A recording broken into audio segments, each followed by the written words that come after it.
What's going on, YouTube? North Star CDH here, and we've got someone special here. Someone new. We've got Ross, who made top 16 at the Snowy Summit 2 with something crazy. It's Ashaya. What's going on, Ross? How's it going? How's it going? Things good over here in Colorado. It's a little chilly, so That's fine. It's cold here in Minnesota. We probably hit 1 degree today. What's your history of CDH, and like how did you get into CDH first? yeah. My my wife and I actually just got into Magic January of last year. One of her friends and her friend's husband, they play together, and they invited us over. And needless to say, we were hooked. So I'm a very obsessive personality, so I immediately we both dug right in and ended up watching a lot of videos, learning a lot of stuff, and we got hooked up with an amazing LGS here in the Springs area, Enchanted Realms. If you don't mind me shouting them out, they usually have around 100 players on Friday nights, so nice big crowd, get a That's lot of crazy. variety. We quickly were learning the ins and outs and building big decks, and started building some really just funny rude stuff and doing heavy combo stuff, and got to a point where I built a mono green Omnath deck that became really just too much for casual. It was really hard to find a table to play. And I just kind of let it go and let it sit for a while, and really enjoyed building a lot of casual decks, which worked to my advantage because I learned a lot of different interactions and different expectations and stuff like that. But we had a bunch of CDH players in the area as well, and I actually rode with one of them to MagicCon in Vegas, and he'd been trying to get me into CDH for some time. I just kind of like peeked at it on some of the YouTube stuff here and there, and Yeah, he was also listening to a podcast about a deck that he was working on, and I was like, it's like I don't play that on that deck anymore. It's like I think I could probably build that into CDH, and one of the things that I really liked about that deck was doing land creature shenanigans and creature land shenanigans, and Ashaya was a big part of that. yep. And realizing that most of the combo lines were Ashaya heavy, and then really digging into a lot of ins and outs of how to make it faster, how to make it more consistent. Just realized that I wanted Ashaya in the command zone anyway, and really didn't use a whole lot of the deck that I had, um, but it wasn't bad. It was like 15, 20, 25 cards or something like that. So not bad, but That's not bad at all. just yeah, I was just really pleased and excited. And then the first, I spent like 6 weeks building it, and then the first time I got to play in it was actually um, an F&M at the LGS. They had a little mini CDH tournament, and it was okay. I think I won one out of 4 games or something like that. So Not nothing bad. silly, but I was just learning the deck. You know, it's like I knew a basic idea of what I was trying to do, but was still trying to sit there and learn the lines and my interactions, my timing, everything else. And then I played it for some months, and got to a point where I'm really at least in our local meta, nobody expects it, and so I was getting around like 40-50% conversion rate a lot of the time. That's Not insane. every night, but on most nights it was really high. So, and I was like, this can't be right. It's like it's completely it's completely counter meta. Green is the least used color in CDH. Right. Um, Well, so yes and no. Like you've got like your cannon decks, your TNT yeah, decks, well, but I mean, like like they all have them, but I mean, as far as like the actual cards that are that color, very few. Like all the cards want green because that's where the ramp is at, and that's really where all of the rampant abuse is at, Yep. so to speak. So that's why I like the mono green as well, is because so many ways to just make infinite mana out of nowhere, so that I can just have an outlet and make it happen. So Yeah, we've got a local Rogthras pilot that made top 16 at the Boyle 2 in Atlanta. So he likes to abuse. He's likes to make infinite mana through various, ways, and then dump it into Thrasios and win from there. But sure, he's big on I, Rogthras. He's big in the community. I think one of my favorite outlets is Duskwatch for Cooter, because it's like a 25-cent card. Yeah. Um, but it just puts all my creature cards into my hand. Yep. It's amazing. Yeah, I was looking through this list and it's crazy. I'm looking through it and be like, all right, what Korean Ranger? All right, Return of Forest, untap it. Priest of Titania. All right, we're gonna make a bunch of mana through all our elves. Jorga, sure. Allosaurus Serpent, sure. All our spells can't be countered. Or sorry, green Yeah, spells. no, it's fine. I just wanted to comment as well. Priest of Titania is really underrated because not just me. I mean, it's not just me running elves most of the time. Like everybody has, either the one mana elves or elsewhere. I mean, you see it less in CDH, but you still see it from time to time. You see like a Finhorn Elves or a Llanowar Elves, Yep. stuff like that. So, or even just various other multicolored elves. So, a lot of times, even before it's infinite, Priest just puts in a lot of work by giving me a bunch of mana. Right. So I mean, like a lot of, I would say the Kinnan decks you're are gonna feed you from all the dorks, the one mana dorks. But no, like going through this, and then I was looking at like, what is Fierce Empath doing here? I'm like, all right, gets a six Yeah, mana value, see it greater. And I'm like, all right, what are we getting? Woodland I have a funny Bellower. line.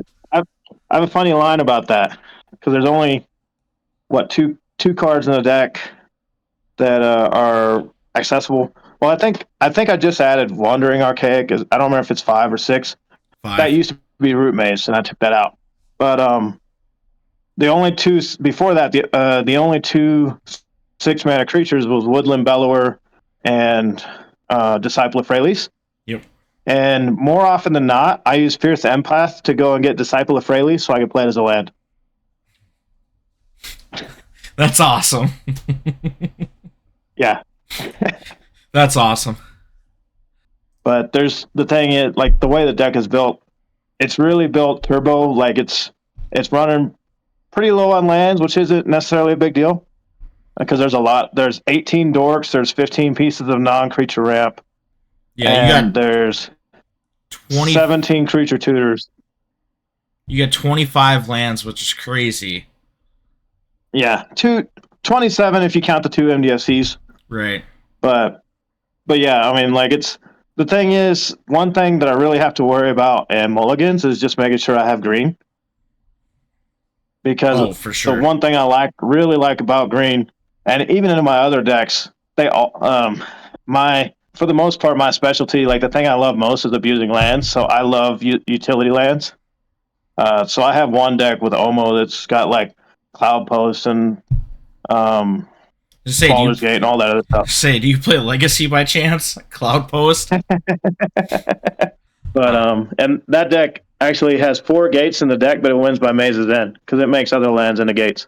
that's But fantastic. anyway, point being, I love utility lands, and this is a great opportunity for me to have a lot of utility lands because I only have one color, so color fixing is generally not an issue. So I Right. guess there's times that I'll keep a hand with colorless lands if I've got like a Chrome Mox or a Elvish Spirit Guide in hand. Because if Right. I can get a dork out, I got my green, and I'll go. Just hit go. And then you got some of your protection spells But like Vexing Bauble to help with the free counter spells. Any of the free spells, really. yeah.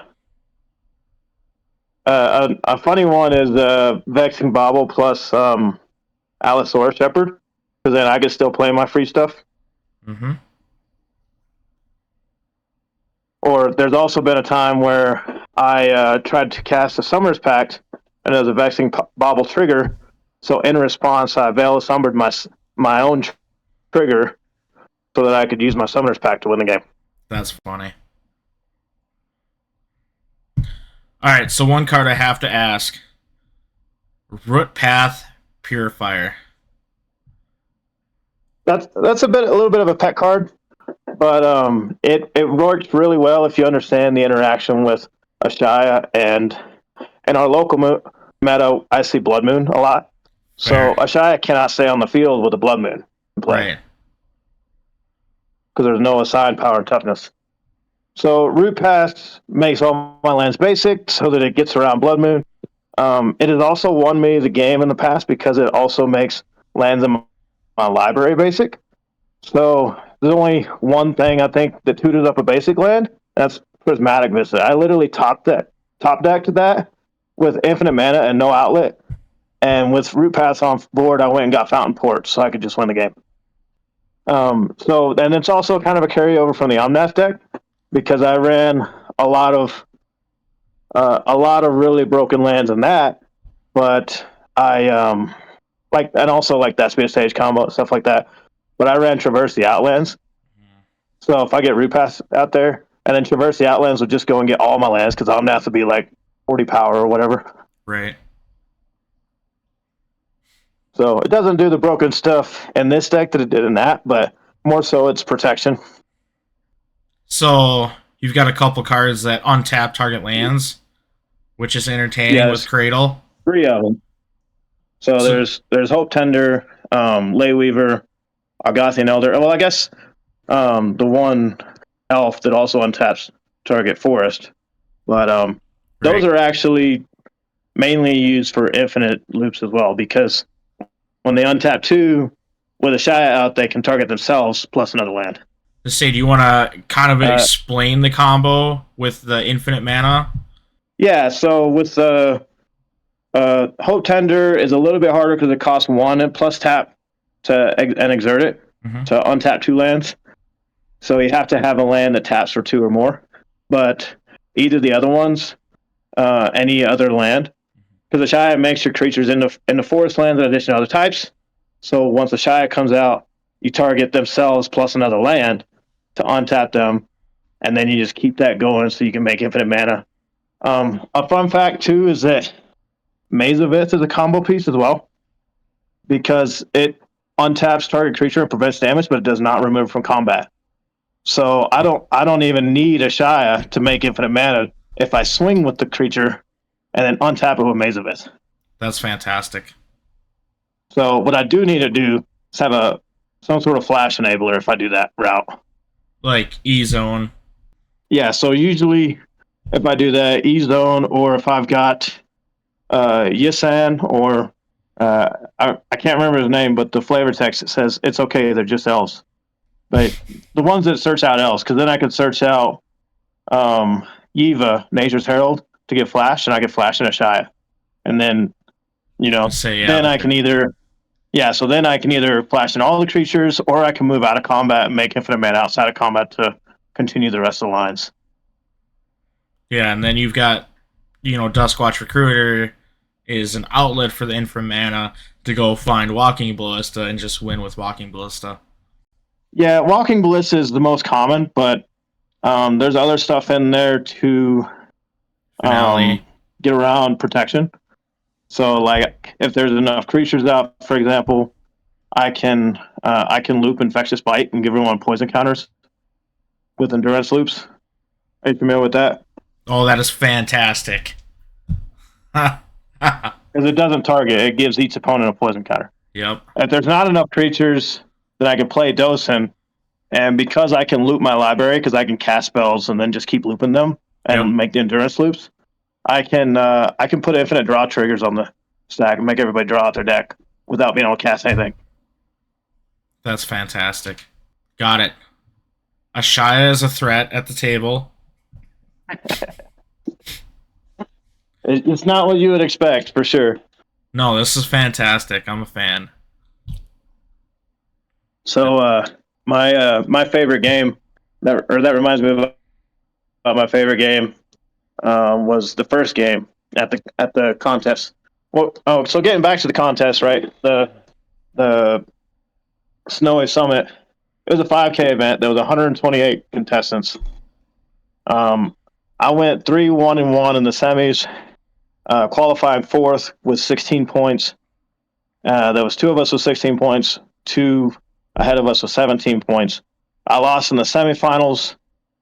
Still finished in eighth, but but the reason that a buddy of mine invited me, and I was like, oh, I want to check this out because I've only gotten to play the deck with my local meta, so I wanted to see how it compared, and kind of as you would expect, the deck that people are not familiar with Mm-hmm. tends to have a lot more agency. Yep. So I was able to get a lot more done.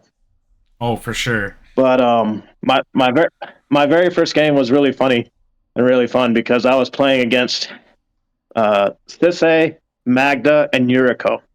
So three combat focused decks.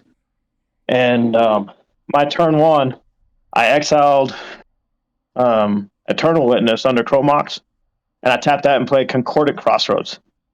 Oh. Oops. Your reaction is exactly theirs. They were like, whoa. And then I played a Dryad Arbor's land for turn, tapped that for Sylvan Tutor, and passed the turn. Uh-huh. I'll let you in on a little secret. I won that game on turn 3 in 7 minutes. Turn 3. You won that game. Yeah. That is absurd. Yeah. And I thought like that that's just mind-blowing. Yeah, so turn 3 has I've won, let's see, of the games I've won, probably 30 to 40% are on turn 3. I've come 1 mana short of winning on turn 2 a couple times.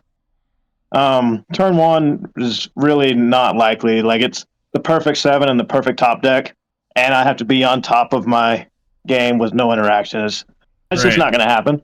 The turn 3s are always fun because nobody expects it. Yeah, that's insane. I just yeah. Turn 3 win. Mono green with Ashaya. I will say, I in that particular game, it mainly happened because I got lucky and knowing communication, I kept my mouth shut. So let me walk it through. So turn 2, I played an Ancient Tomb as land for turn, Mm-hmm. and I played a Ley Weaver, which untaps 2 target lands. I believe that's all I played for the turn. Maybe there might have been one other thing that I played, like a rock or a dork. I can't remember for sure. But my turn 3, I played Ashaya, tapping out except Ley Weaver, and I did not present Infinite at the time. Mm-hmm. Because I wanted to get another piece of protection because I also had Argothian Elder in hand. So I tapped Ley Weaver to untap Ancient Tomb, and I think I enchanted the Dryad Orber with a Utopia Sprawl so that I could make the 4. Yep. And then I played the Argothian Elder. Then I presented Infinite by tapping the Argothian Elder because everything had haste. Right. So I tapped that to untap it and Ley Weaver. So backing up a little bit, turn 2, Yuriko Mystical Tutored in response to their ninjutsu trigger. Yep. And they went and got Deadly Rollick. So I knew they had Deadly Rollick in hand. Right. And the table, once I presented Infinite, the table was discussing amongst themselves.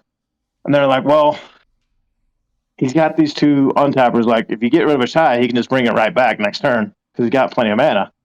Ashaya was a proper target. I didn't say nothing. It's not my place to do so. Right. He took out Ley Weaver, not realizing that Argothian Elder still had a trigger to untap itself. So once it untapped, I still made infinite mana. Yep. And my third land for turn was Fountainport. So then I just made infinite treasures so that I could sack them to draw the deck. Yep. There you go. That's fantastic. But it's one of those deals where, and especially in that scenario, Concordant Crossroads on turn one threw everyone for a loop, which I loved.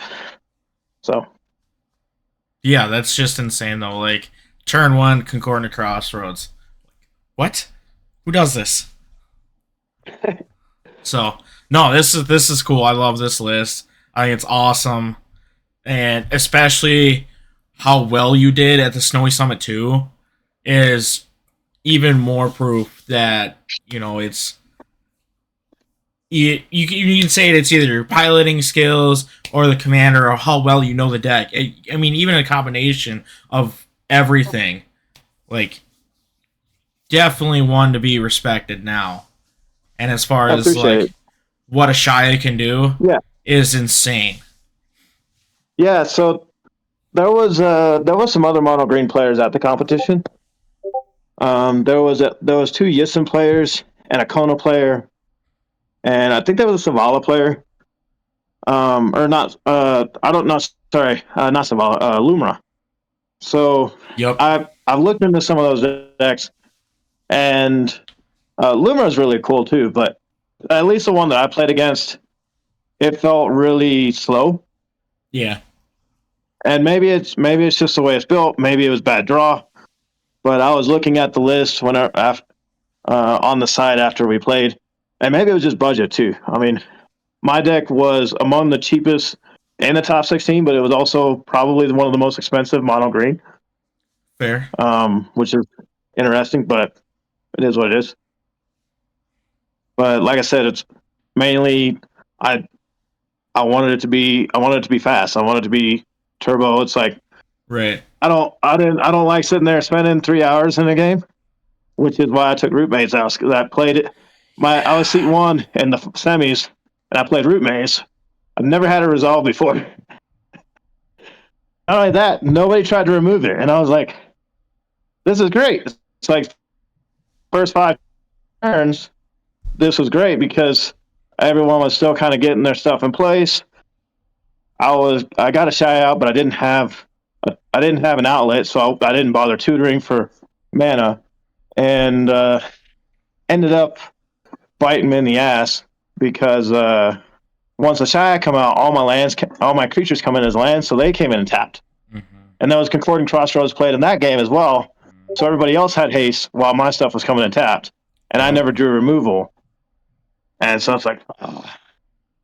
I was like, and also that game just turned into a 3 hour act of Congress because it wasn't timed, and I was like, I'm not dealing with this anymore. Win, loss, or draw, I don't care. I Right. don't want a 3 hour game. Right. Um, in the local medal here, there's a Kona player that won our last 3K in November and took home an underground seat, and it's Kona Big Dumb Creatures. They got an early turn Void Winner, Nice. and because it was Kona, Magda, and two other blue players. The two other blue players could not do anything because of Void Winter was out. Like they eventually they were able to bounce it with Mm-hmm. oh, I want to say Odawara off the top of my head, but that doesn't seem right. But anyway, they were able to bounce it, but then just here's Void Winter again. So it's So on that note, uh, I'll point something else out. Another thing I like about Ashaya does not care about Otawara or Cycrift, because all my creatures are lands. right, So right. another thing about Root Path Purifier as well is that my stuff can't get Boseju'd because they're all basic. That's fantastic. All right, that's So awesome. it's just like little details like that that I really enjoy. And if you notice, like my Simic deck, I play a lot of Stifle effects, Mm-hmm. and so in this deck, I put Bind in there because nobody runs Stifle effects, and I just think it's really funny to be able to stifle the Cannon player's activation. Oh, I know. There's so many Kinnons running around right now. It's ridiculous. And then now that Aether Drift cards are legal currently, there's so many hash browns going to be played around because everyone's going to be testing it. And Comedian made top 4 at SCG over the weekend Mm-hmm. with hash browns. So everyone's going to be, at least trying like copying his list or modifying it there Mm-hmm. very slightly. So it's, Yeah. but no, this list is cool. I really like this list. Thank you. Uh, Yeah, I really enjoy playing it, and it's something that I'm looking forward to making changes and playing in future tournaments and just continue. But the other thing too is that it's not a new commander, so people don't talk about it. She's been out for what 10 years, so right. something like that. Yeah, and I So just looking up Ashaya on EDH Top 16, and you and one other person are the only people to bring Ashaya to a CDH tournament and do somewhat well with it. yeah, I I think I I think I think saw that at some point. yours is the highest ranking Ashaya list. Hey Ross, thanks again for coming on. I truly do appreciate it, and the fact that you pilot Ashaya to a top 16 finish is nothing short of incredible. Ross, you're an amazing pilot. I can't wait to see what else you come up with, or how, if you continue to play Ashaya. I can't wait to see how well you do. Uh, you know, it's only going to take one more win, and you can take the W with Ashaya. Like it's that good. It's phenomenal. You clearly left speechless from the deck and your piloting skills, because I never would have thought about this. We have a couple announcements that I can make. One is April. We have a 3K CDH tournament that we're giving away a cradle April 26th. Yes, April 26th, Saturday. First place is taking home a cradle, a bunch of cash we're going to give away, and our amazing local artist is making playmats for the top four. So we're going to have the top four collection back thanks to our amazing artist. And then another one, the big one that I can share a little bit, is a 5K. The weekend after July 4th, that's July 12th, that's Saturday, is a 5K. Top four each get a blue duel along with cash on top. So not only are you taking home a blue duel, you're also taking cash on top of that. We're doing a 5K. Again, our amazing artist is going to cook up something good and do a top four custom playmat for the 5K in July.